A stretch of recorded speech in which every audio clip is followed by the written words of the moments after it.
God's blessing on the Bible study. You can remain seated here, and if you'll just bow your heads, we'll get started then. Our Father in heaven, our great God, we bow to your holy presence and to your throne. Thank you for this evening and this Bible study. For those who've come here to be a part of it here in Cincinnati, for those who are online with us and tuning in, thank you, Father, for the facilities and for the technology that make this possible to be able to reach a larger number of people with a message that we hope will help us all in our relationship with you, the walk that we have with you in our daily lives. So, Father, I pray that you would be with us tonight, and your Spirit would guide what is said, the hearing, the understanding. Father, bless this wherever it goes, and to whomever and whatever may be in our lives and minds at this time, that we would find something that is necessary to help us in our relationship with you. We thank you.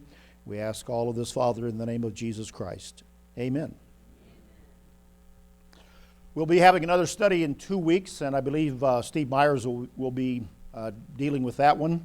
But tonight we are going to be talking about the subject of Abraham and his role as a friend of God and the walk that he had with God. This series we have designed here is to help us all think about the daily relationship that we have and putting our hearts and our minds into a relationship with God in this journey we call life and the calling that God has given to each of us.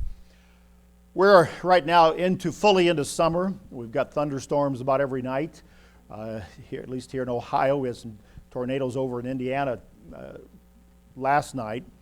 But summer's fully arrived, and it is a time of long days, vacations.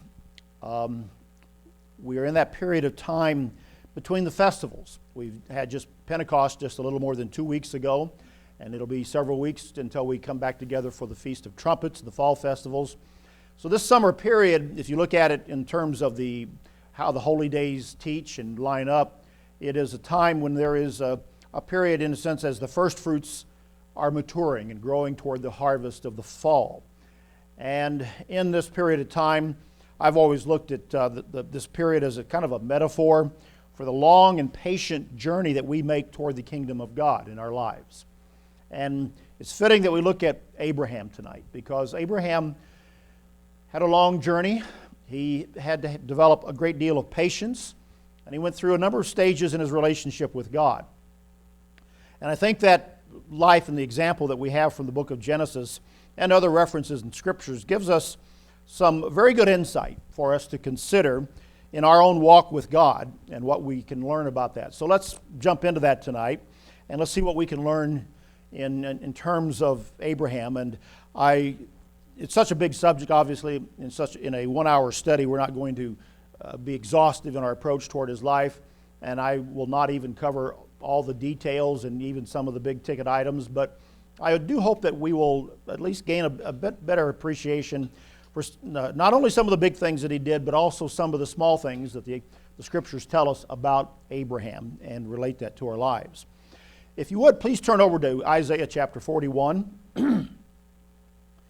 And let's look at what is said here by the prophet about Abraham, a familiar statement that is repeated in James chapter 2, but I thought I would read it out of Isaiah tonight.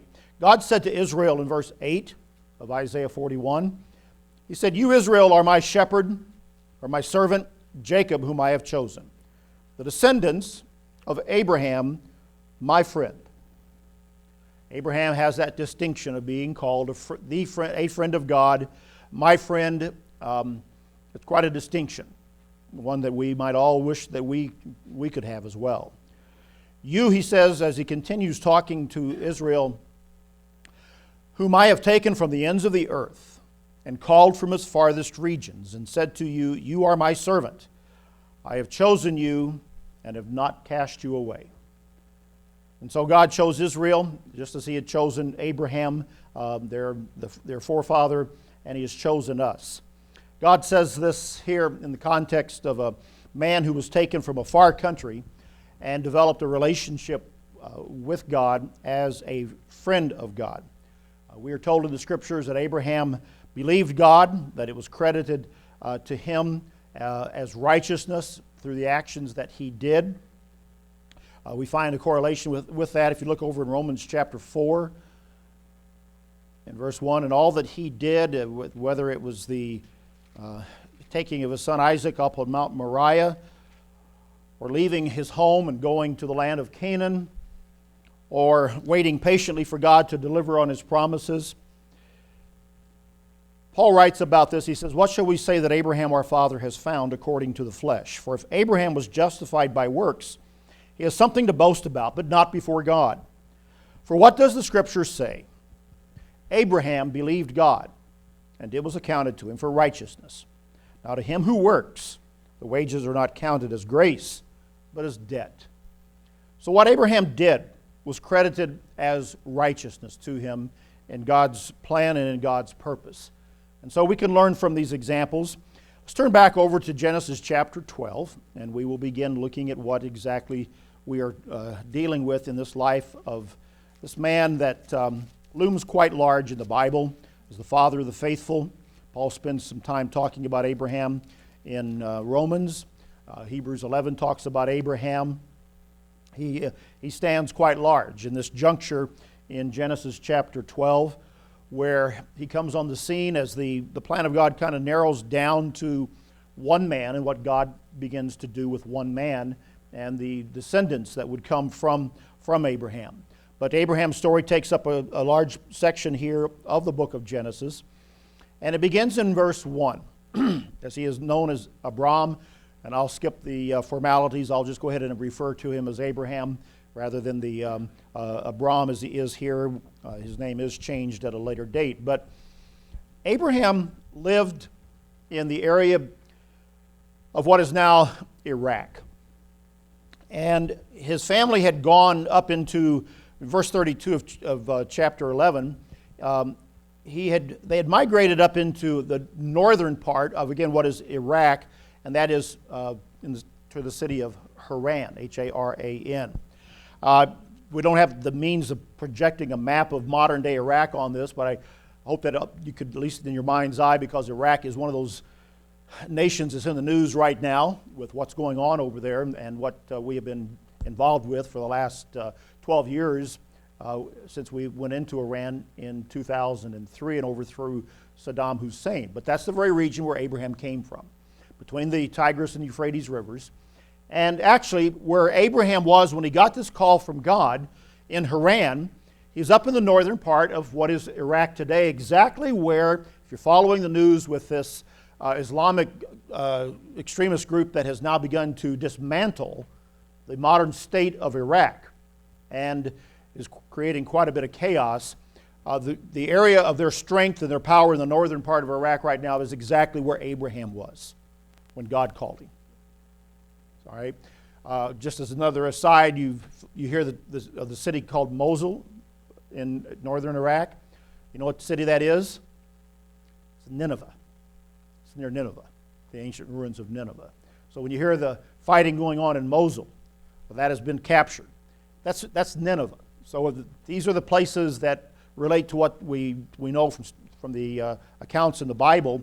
But that's exactly where Abraham is when he gets this call from God. That's his home territory.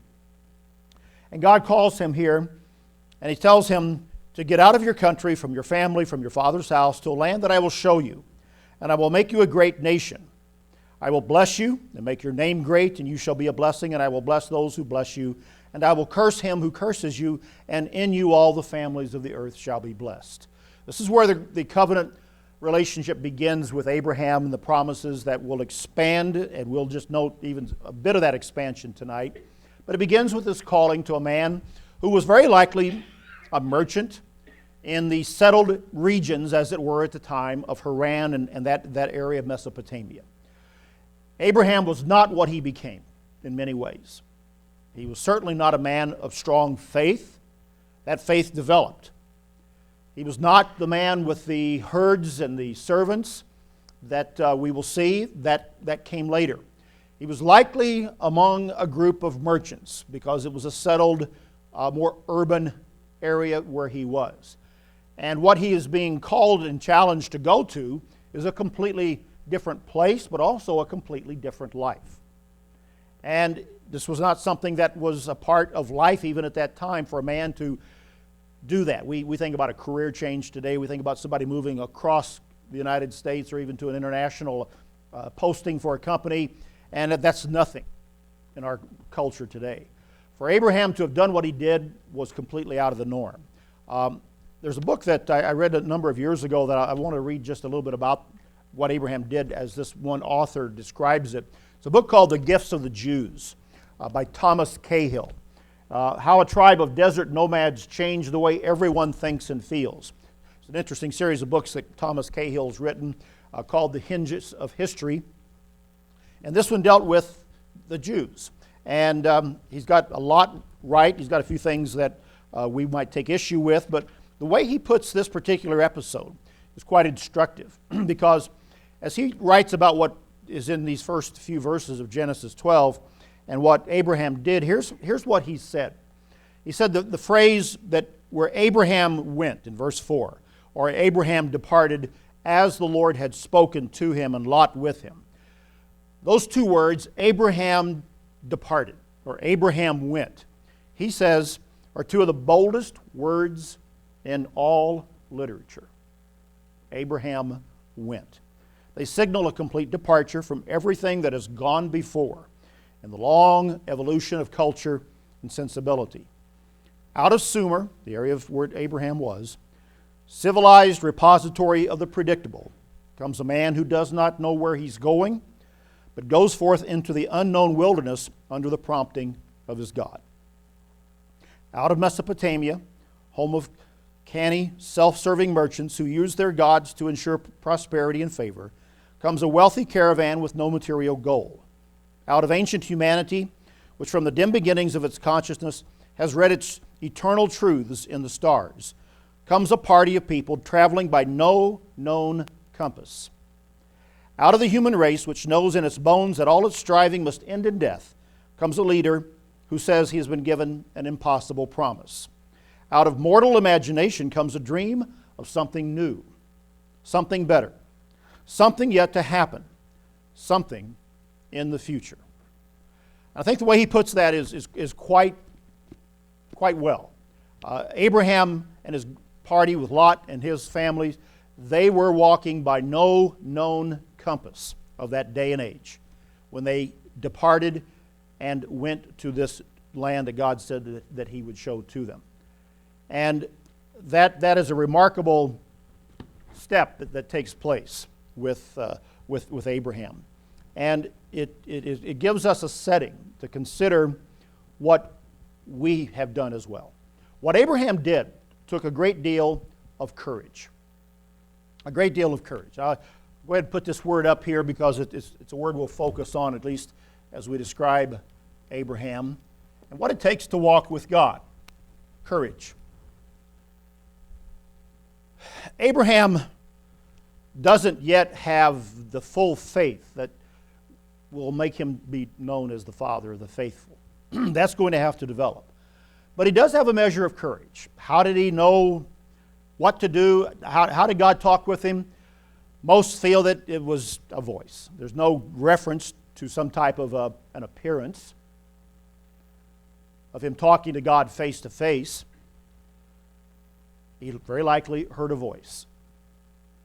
Now, if you and I heard a voice today, how would we respond to that voice? Well, we have a different means by which God communicates with us than he did in the time of Abraham. But regardless, the fact that he responded in the way that he did speaks to the courage that he had. And he acted decisively. He was a personally brave and courageous man to do what he did. To leave his family, and the account gives us no indication that he ever saw them again. Certainly that he would have gone back.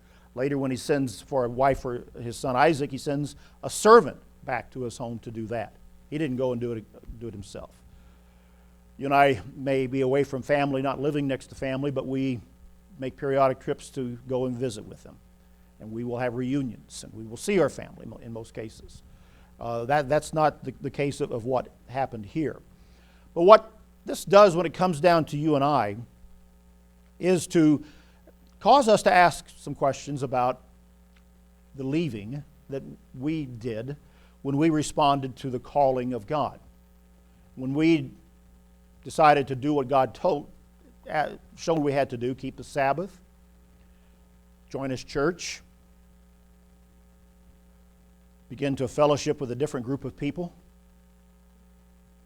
who would have been a group of people that in most other circumstances we would have never been around.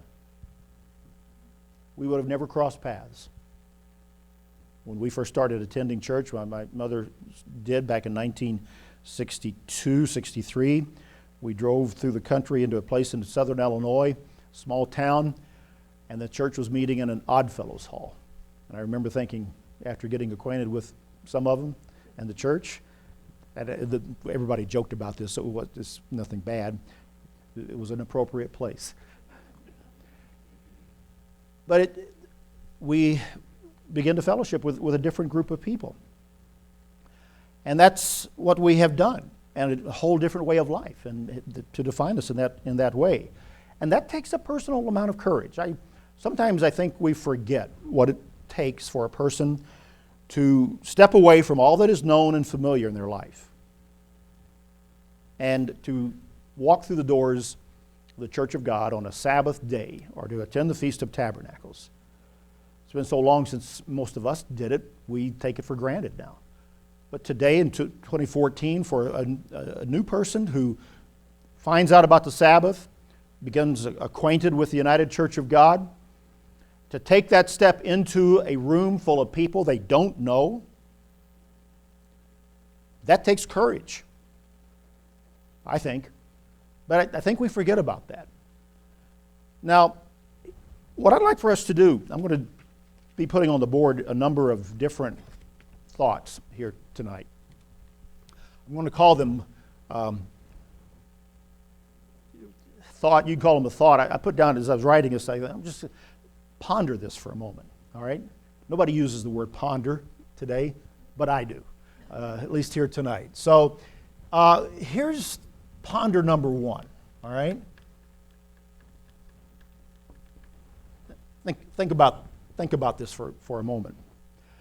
Was there a moment in your life when you made a decision to step out in faith and follow God, even today, beyond our calling that was initially, but another part of our life for us to step into a different relationship and make a decision to step out in faith? Think about that. Write it down.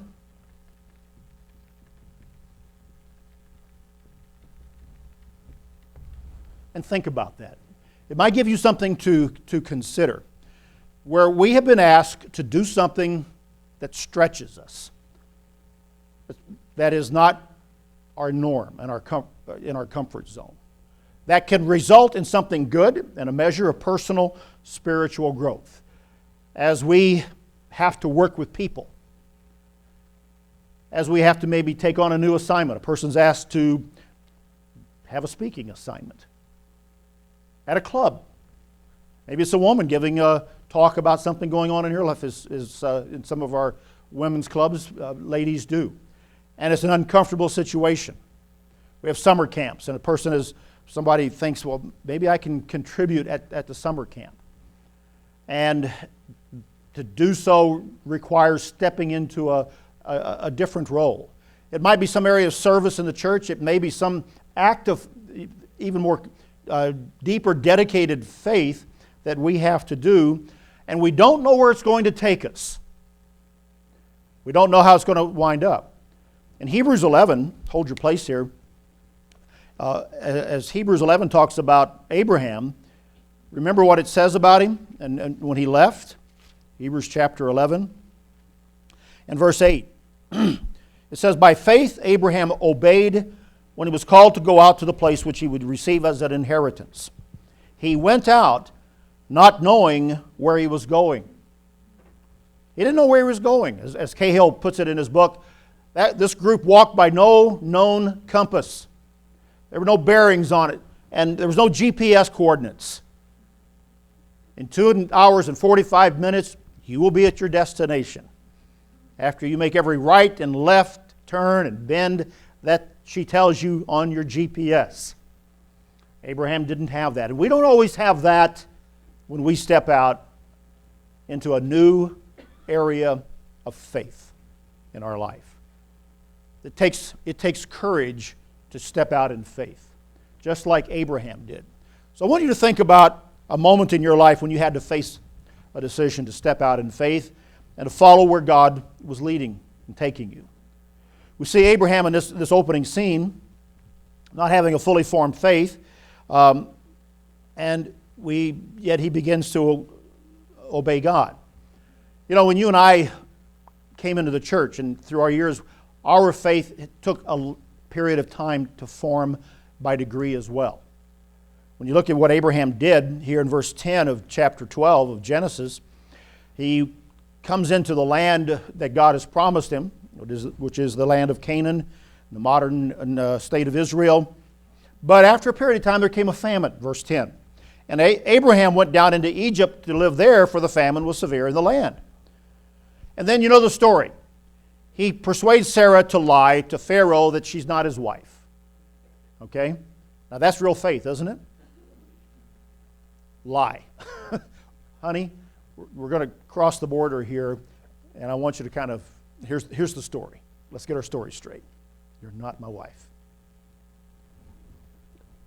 First of all, he was going down into Egypt. No servants of God really wanted to go into Egypt. You search the Bible, they wanted to get out of Egypt. And God's instruction was always to avoid Egypt. But here Abraham, at the beginning of his life of faith, he goes into Egypt when it gets tough, when there's a famine in the land. He goes into Egypt, which is a well-ordered urban society, well-defined, food, predictability. He's not living by his wits, and he's not living by his hand up in this undeveloped wilderness of the land of Canaan. They've got Costco's in Egypt, jungle gyms in Egypt, everything that he wants, leeks and garlics. And he goes down there, and he gets into the situation where they have to lie. But at this point in the story, he's moving and living more on his wits than by his faith. And that's not good, but it's part of the process of learning. God hasn't abandoned him, just as he doesn't us when we get into those situations. In fact, when you look through the story and you come down to chapter 13 and look at verses 1 and 2, Abraham went up from Egypt, finally, when he got Sarah back, and he and his wife and all that he had, and Lot with him, to the south, into the southern areas of the land. And Abraham, it says, was very rich in livestock, silver, and in gold. Now, Abraham was no dummy. He's a very shrewd man. He didn't enter, he left Egypt better off than he went in. Okay? How many trips do you and I take where we come back with more than we started with? Well, that's really what is being described here. He says, Pharaoh can't get him out of there quick enough. And Abraham leaves a richer man. So this tells us that Abraham is a man who knows how to handle a Pharaoh of Egypt. Gives you a little bit of insight into the type of person that he was. I've never seen anybody in any portrayal in any film about Abraham that to me is credible. In fact, Abraham has probably been always the worst portrayal. I mean, at least Charlton Heston with Moses was something that you might want to emulate. All right? But I've never seen any character portrayal of Abraham as one that comes anywhere near the type of man that he really must have been. And Sarah, some of the apocryphal stories of her indicate that she would have likely been a very beautiful woman. Some feel, I think it's Josephus that says that she was a princess or of some type of royal lineage. But why else would a pharaoh want her? All right? Pharaoh had his choice of his own women, and he wouldn't have been drawn to her unless she was. So he comes back into the land. Lot is still with him. Now in chapter 13, of Genesis, we find that there's a dispute between Abraham and his nephew Lot and their herdsmen, and the land is, in verse 6, is not able to support them. It's just not enough there. So their possessions are so great, their herds, that they couldn't dwell together. There's conflict between the herdsmen of Abraham and Lot. And so Abraham goes to him with a solution. He says, look, we don't need this conflict between us. The whole land is spread out. You choose. Separate from me, in verse 9. Please separate from me. If you take the left, I'll go to the right. If you go to the right, I'll take the left. So Lot lifts up his eyes, saw that the plain of the Jordan, which would have been, he would have been looking down over the plain of the Jordan. He saw that it was very fruitful, and it was like a garden, and so he chose that, and there he went. And Abraham and Lot come to a parting at this particular point in time. When this happens, God expands his promise to Abraham. If you look down at verse 14, God said to Abraham after this separation, lift your eyes now and look from the place where you are, northward, southward, eastward, and westward, for all the land which you see I will give to you and your descendants forever. And I will make your descendants as the dust of the earth, so that if a man could number the dust of the earth, then your descendants also could be numbered. Now, that's quite a lot of numbering, as the dust of the earth, which obviously can't be numbered. And so the descendants of Abraham, in a sense, are innumerable, uncountable. So he moved his tent. He said, arise, go through the length of the land and its width, and for I give it to you. And so Abram moved his tent, went and dwelt by the terebinth trees of Mamre, which are in Hebron, and he there and built an altar there to the Lord. Think about this. He brought his nephew Lot with him from Haran. Why? Possibly he didn't have any children. Maybe that Lot was going to be the one to inherit. Maybe he was like a son to Abraham. It's possible. Now they separate. Now, these are two individuals that had to go their own separate ways. They were both righteous men. I mean, Lot is called, even after all his escapades, righteous Lot, as the ending account that we have in the Bible. Sodom and Gomorrah, Lot's wife turns into a pillar of salt. He's with his daughters. You know the story there. It's not a pleasant story. It's not your perfect story as to what happens with Lot. But there's no perfect story in the Bible, except one, and that's Jesus Christ. But the people of faith took some circuitous routes toward that. And as we've already seen, Abraham is not perfect in his faith as well. But they were both righteous men seeking, as they knew, to do what was right. But they both had some certain contradictions. But what's interesting to consider is that they both had to go their own path from this point forward. We go on with Lot's story, and of course Abraham's story goes on as well. But for them to develop, they had to part company and go separate ways. I read a book in the last year and a half called Necessary Endings. Was the name of the book. It was a book that talked about the fact that there are certain relationships that will come in life where there will be a necessary ending. And it was not talking about marriage, but it was talking about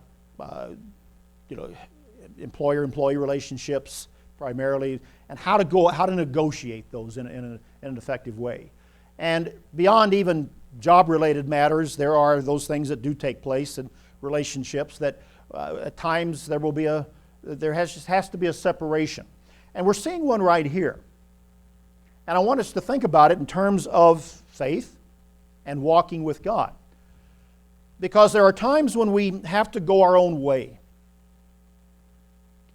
in our relationship with God to develop and, in a sense, go to the next level.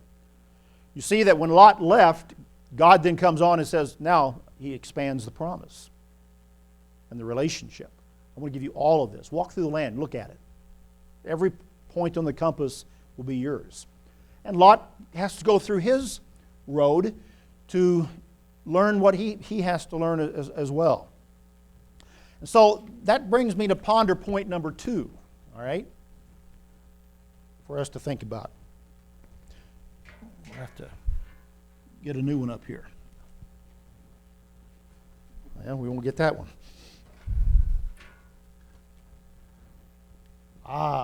Green. Ponder number 2. Think about the time when you grew an understanding about yourself, God, and the Bible. Think about some point where, because of what you learned, what you were going through, what was developing your life, you went to another level of understanding, all right? Where you grew in understanding.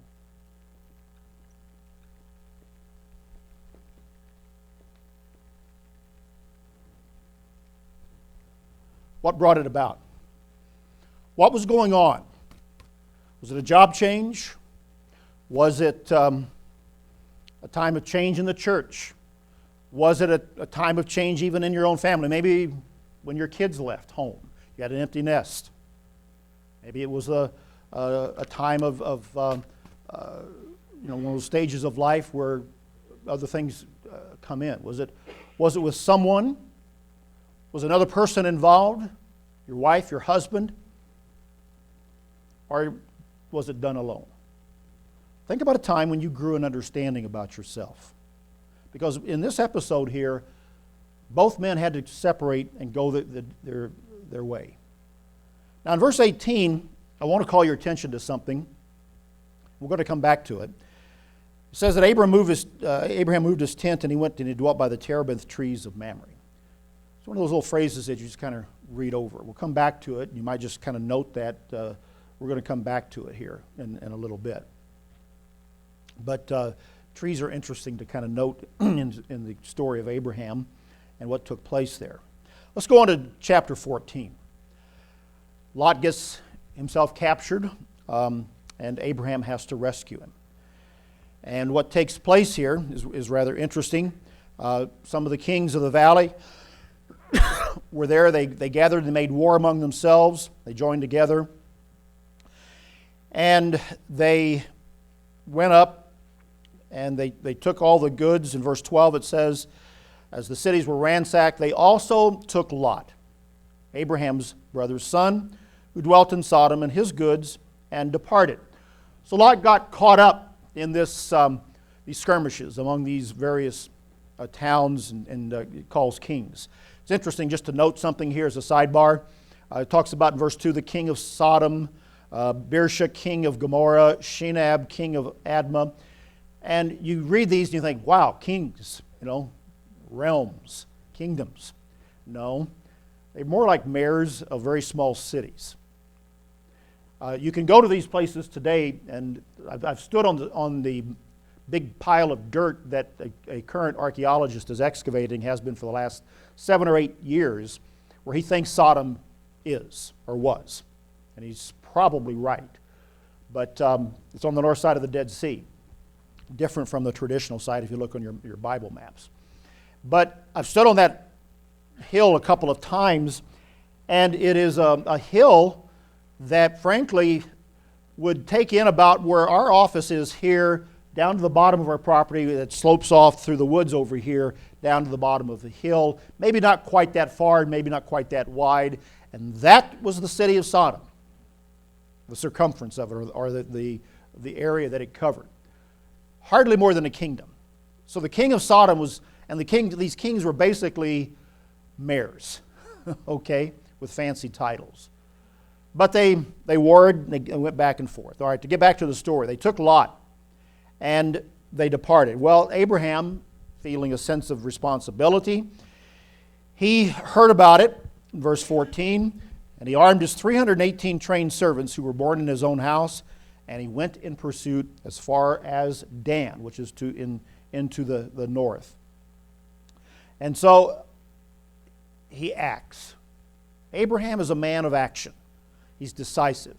He saw something that had to be done, and he got it done. He didn't quibble. He didn't wait. He immediately gathered up 318 of his own men at his own expense, which tells you the amount of wealth that he had, and they saddled up and they rode out. Love a good Western.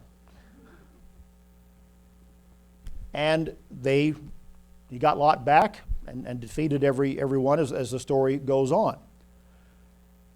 As Abraham comes back, he runs into Melchizedek in the story here, the king of Salem in verse 18.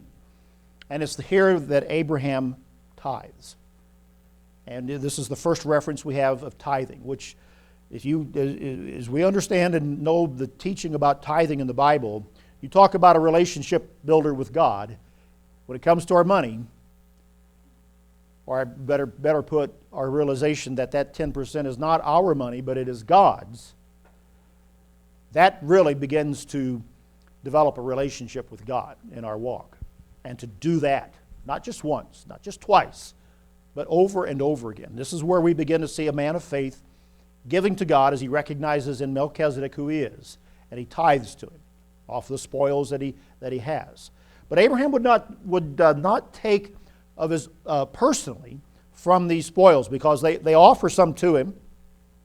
In verse 21, the king of Sodom said to Abraham, "Give me the persons and take the goods for yourself." All right?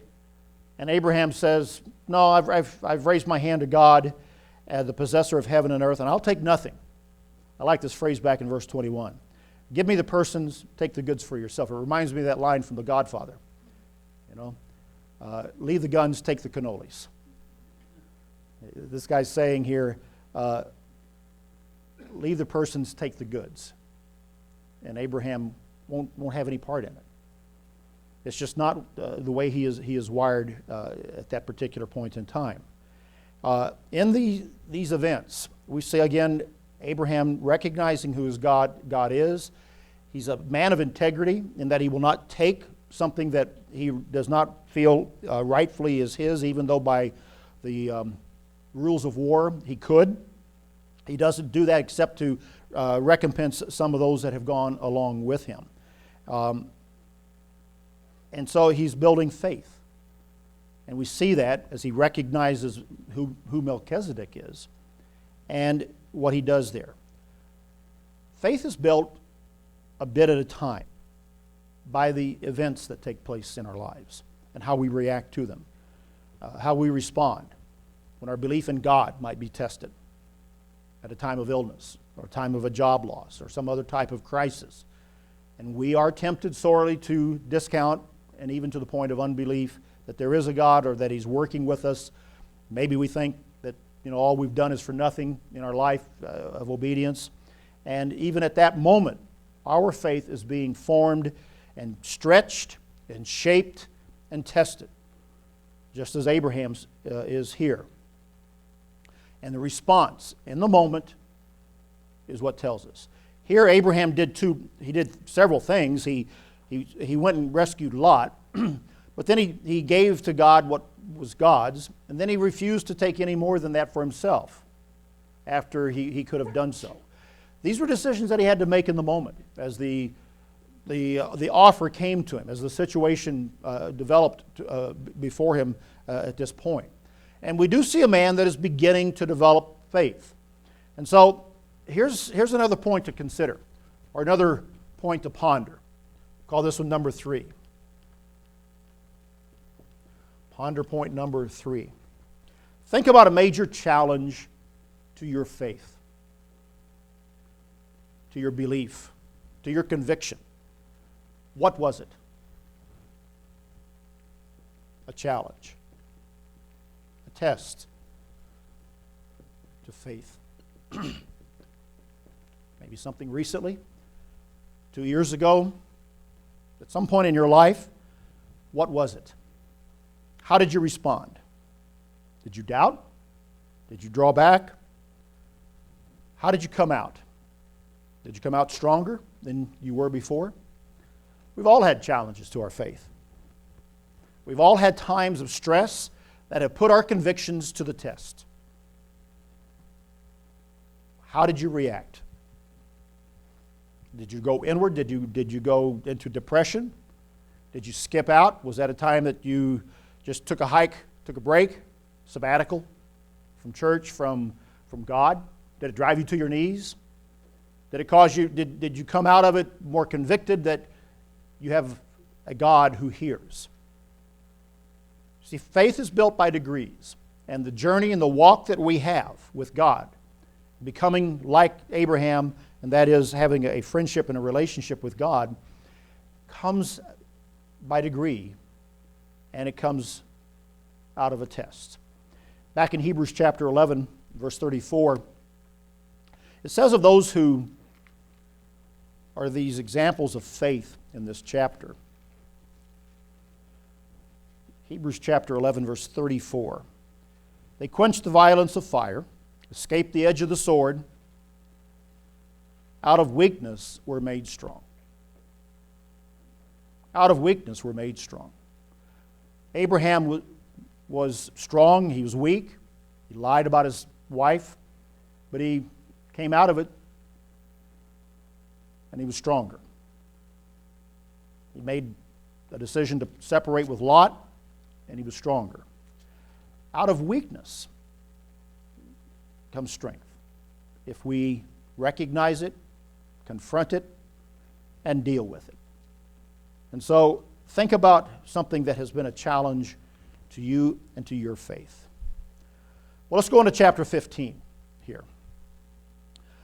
In this, again, we see an expansion of the promise. In verse 1, after these things, the word of the Lord came to Abram in a vision, saying, "Do not be afraid, Abraham. I am your shield, your exceeding great reward." Now, when God says, "I am your shield," that is one of the names that God reveals himself by. It's the El Shaddai God. I am your shield, your protector. Like that piece of armament that Paul talked about as part of the shield of faith, but a part of the armor of God. God says, "I am your protector. I am your shield." And this is how he reveals himself. You see, Abraham he came out of a past where they worshiped many gods with many names. And he began to worship one God who had many names.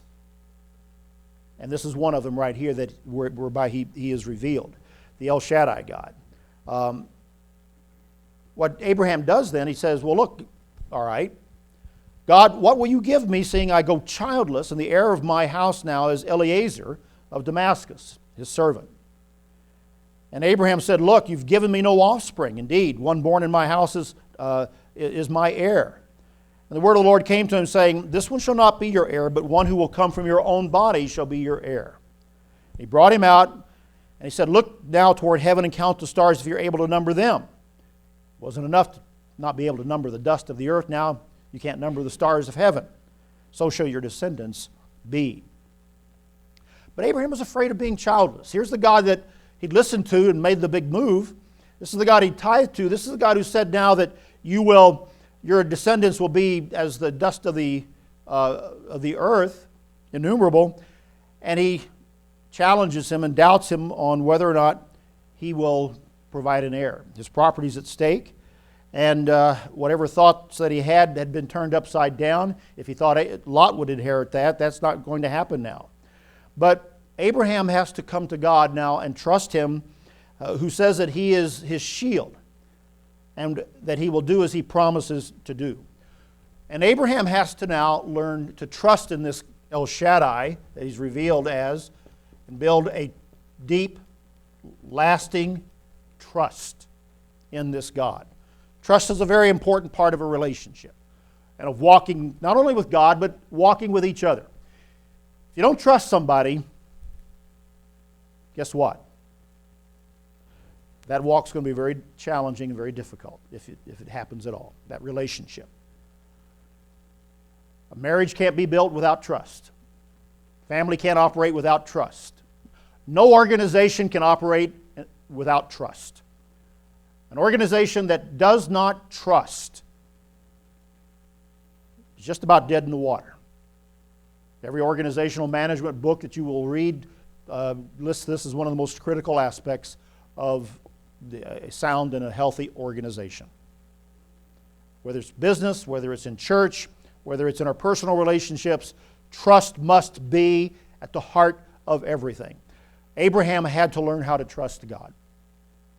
Without it, there would be no father of the faithful. None of what he was saying was going to come to pass.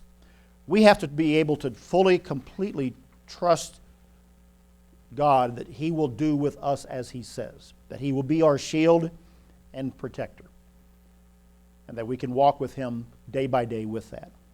As you and I think about this, looking at the story of Abraham, there are some situations I realize at times that we come into where it's only God and the trust that we have in Him to deliver us, to be with us, to protect us, to see us through. There are certain situations that we will come into where we have to trust God to understand our heart, who we are, our motives, and the desire that we have, that it is right, that it is good, when maybe no one else does. And there's no one else that's going to deliver you. No minister, not even your best friend. There can be certain situations where you get into, and you have to recognize them. I really, truly believe this. That you can't go and beyond a surface talk to somebody and say, look, I've got this trial, will you pray for me? But you can't go back and go back and go back and look to them for a solution. Because either God's going to deliver you, provide the answer, work it out, because you've done all you can do, there's nothing else that can be done. Not even your best friend, your BFF, can help you. You have to put it all in God's hands. Which brings us to ponder point number 4. For you to think about. Have you ever been up against a wall where only God could show you the way forward?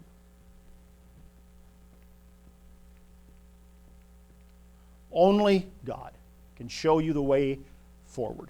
And you have to rely on Him.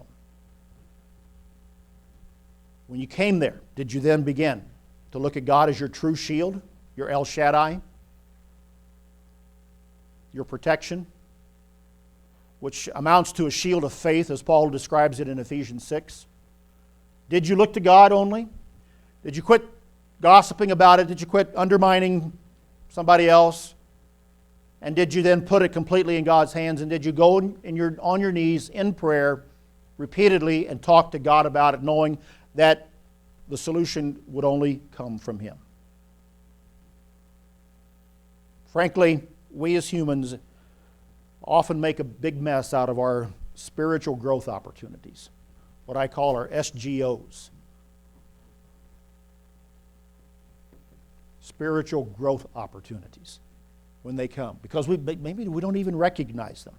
So many of them come and boom, went by 100 miles an hour. We didn't even see it. But God in His mercy gives us more. You know, Abraham took some matters in his own hands, notably the one with where he went into Hagar after God had made the promise of a son. And Sarah says, here, take my handmaid. And Abraham trots off to the next tent and does it. 9 months later, here's Ishmael. He took it into his own hands. You know the problems that ensued from that. Again, sometimes we try to work it out ourselves, what God has promised to do for us. That path, that walk, isn't always the best. You have to take it to God. Let's move on to the next chapter, 18. Chapter 18 of Genesis. This is one I really like. This is where Abraham negotiates with God. You know the story. 3 men appear to him, and he's sitting in the tent door in the heat of the day. In verse 1, he lifts up his eyes, and he comes to understand that one of them is the Lord. And 2 of them, after they have a big meal, 2 of them go on down to Sodom because God is going to destroy Sodom. And they, in verse 16, they go on. But God says, shall I hide from Abraham what I'm doing? In verse 17. Since Abraham shall surely become a great and mighty nation. I've known him in order that he may command his children. And so he explains what he's going to do. And the men turned away in verse 22 and went toward Sodom, but Abraham stood before the Lord. He stood up and he stood before God. And he came near and he begins to negotiate with him. Would you destroy the righteous with the wicked? Think about it, God. If there's 50 righteous people in the city, would you destroy the place and not spare it for 50 righteous people? And then begins the negotiations. 50-50. Do I hear 50? No. Do I hear 45? No. Do I hear 40? No. Will you do it for 30? No. 20? No. All right, I'll do it. Well, maybe there's not 20. He comes down to 10. Will you do it for 10? Well, all right, I'll do it for 10, but we know that there's not 10. And God goes his way as soon as he's finished speaking with Abraham in verse 33, and Abraham returned to his place. And you know the story. There were not 10 people. In fact, only 3 walked out of Sodom. 4 left. 1 turned back, turned to a pillar of salt, Lot's wife. The other 3 escaped. But here's the point about the story. Abraham negotiates with God. Now that took boldness. That took boldness. And this is the third quality that I'm drawn to about him. And what it takes to have a relationship with God. I think sometimes we miss this point. I think God likes us to stand in front of him, as Abraham did, and approach God in a direct, face-to-face manner. Honest, authentic, expecting a relationship on that basis, as well as answers to real things in our life and some of the real challenges that we do deal with. That's authentic Christianity. That's a real relationship with God. And if there is something we are struggling with, if there is something that we cannot overcome, if there is something we must understand, if we are to remain faithful to God in obedience in a life of faith, we have to do what it takes to get it done. And counseling will do some part of it. Prayer will be a part of it. Encouragement from each other will be a part of it. Knowledge will be a part of it. Raw guts and boldness may get us over the hump, because at some point we have to cut the cord and just do it. And have the type of boldness of an Abraham who stood up before God and tried to negotiate for the lives of people in a city out of his sheer humanity. But he had the boldness to say to God, you can't do this. Would you do that and be a righteous judge of all the earth? What might be so vitally important in your life? And this is the next point to ponder, number 5.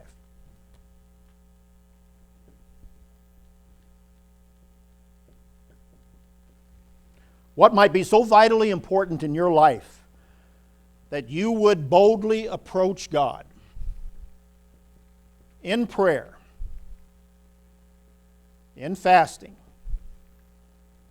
in a dedicated, devoted period of time that amounted to the type of an attitude that Abraham had here when he negotiated with God. Not that you're going to negotiate away sin or negotiate your way to grace. That's going to be God's free gift to us ultimately. We can't finagle that. But doing what Abraham did in the spirit of what he did, knowing even that God is not bound to negotiate with us because he is the righteous judge of all the earth. And even, God might even already have the answer, but I wonder sometimes if he wants to see how long we will stay with him. How long, how fervently, how hard we will go to him to get an answer, to get to a point where with what we need. In a boldness like Abraham did, where he stood in front of God and negotiated. There are some things that we will struggle with in this life that will only be overcome with that type of an approach that incorporates the needs, the spiritual disciplines of prayer, study, fasting, and anything else we'll throw into the mix to get to a point where there is overcoming. That's what we're talking about here. That's what's important. You know, Abraham looked at his encounters with God as something that was sacred, that were beyond the temporal world. And I think that's how we have to look at our relationships with God as well. You know, if you go back to Genesis 12, verses 7 and 8, he built it. He went into the land and he built an altar. God appeared to him, and he said, I'll give you and your descendants this land. And there he built an altar to the Lord who had appeared to him. Over in verse 13, chapter 13, verse 18, in the same location, he comes back and he built an altar before God. Built an altar before God.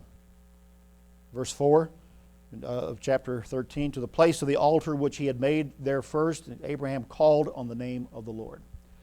You know, an altar was a pile of stones probably at that time. And he cut the wood, put it on there, prepared it. Then he took a lamb or a heifer and killed it, cut it up, slapped the raw meat on this burning fire. Took a lot of work to get to that point. And that was a sacrifice. That was an act of devotion to reflect the sacred relationship that he had with God in calling upon the name of the Lord, which is what he said that he did in verse 4 here. Abraham called on the name of the Lord in this whole process. To him, that was a sacred time, requiring an altar, a sacrifice, and a prayer. He knew God by many names, and so many times he builds an altar like this. And he makes a sacrifice, which required not only work, but also a realization that, man, there's a lot of money going up in smoke here. A few $100s in meat. And he's doing this throughout the whole story. He has an encounter with God. He calls on the name of God. His whole life was like that. Our whole life is a sacrifice. We're living sacrifices, Romans 12:1 tells us. And it requires that we think about that covenant and that relationship with God in that way. In chapter 21 and verse 33, one last example here. This is after working out a relationship with Abimelech. And it's an interesting story, begins in verse 22, but when it was all done, verse 32, they made a covenant. He made a covenant with Abimelech in this area of Beersheba. Two strong men, Abimelech, Abraham, they come to make a covenant, an agreement. God's made covenants and expanded it with Abraham through the story here, but now Abraham makes one with Abimelech that basically is an agreement between the two as to how they would conduct their business. And in verse 33, Abraham plants a tamarisk tree in Beersheba, and there called on the name of the Lord, the everlasting God. I referenced the tree back in Genesis 12, verses 6 through 8. There are other references to where a tree is involved. Not that there's a place of worship. They didn't worship the tree. Pagans later come along and they worship the tree.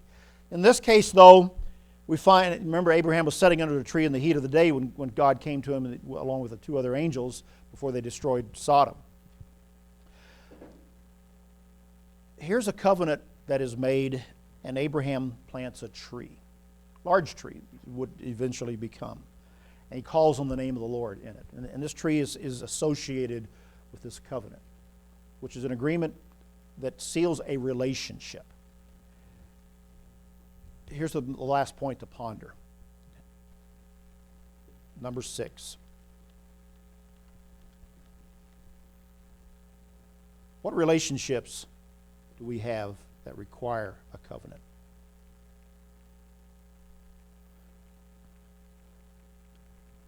Baptism? Is that a covenant? Marriage? Is that a covenant? Is friendship a covenant? That's what we have right here in the story of Abraham and Abimelech. Friendship is a very important covenant. How about our fellowship?